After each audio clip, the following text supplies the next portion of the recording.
Hello guys! Welcome back to another SFS video. And today, we'll be visiting our moon base I made on the moon. Now let's go right into the video. 2 years ago, I made the moon base on the moon in SFS. But it's Okay, let's continue. So the rocket I'll be using is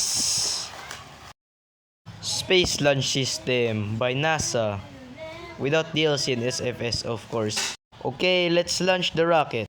Launching in 5, 4, 3, 2, 1. Lift off.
Wrong button. Okay, side booster separation.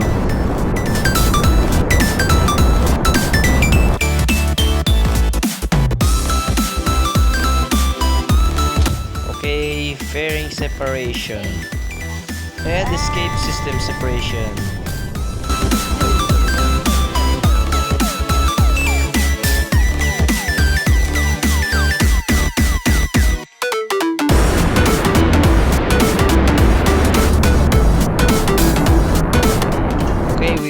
The low Earth orbit. Oh wait, let me restart. ICAPS separation and solar panel activation.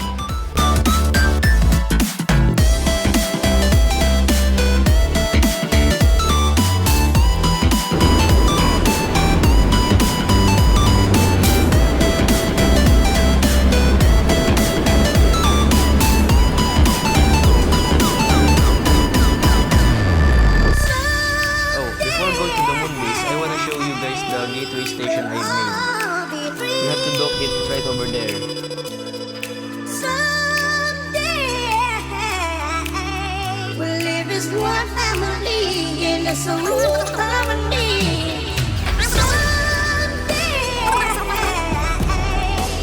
we'll all be free.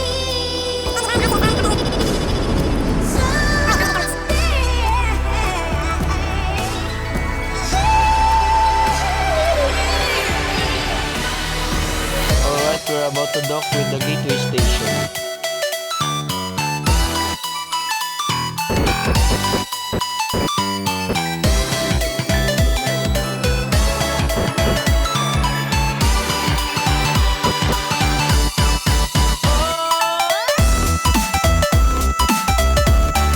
Alright, there's the Gateway station in the lander.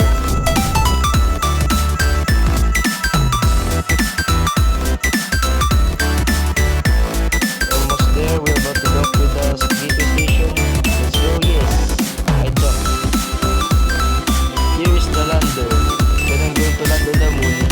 But first I'm gonna dock it. Yes, successfully on dock.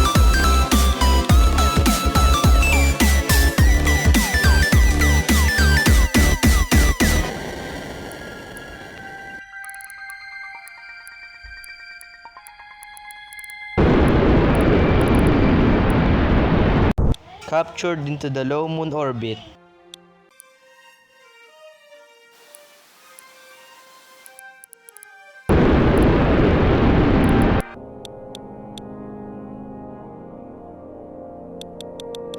Alright, we're going to the moon base.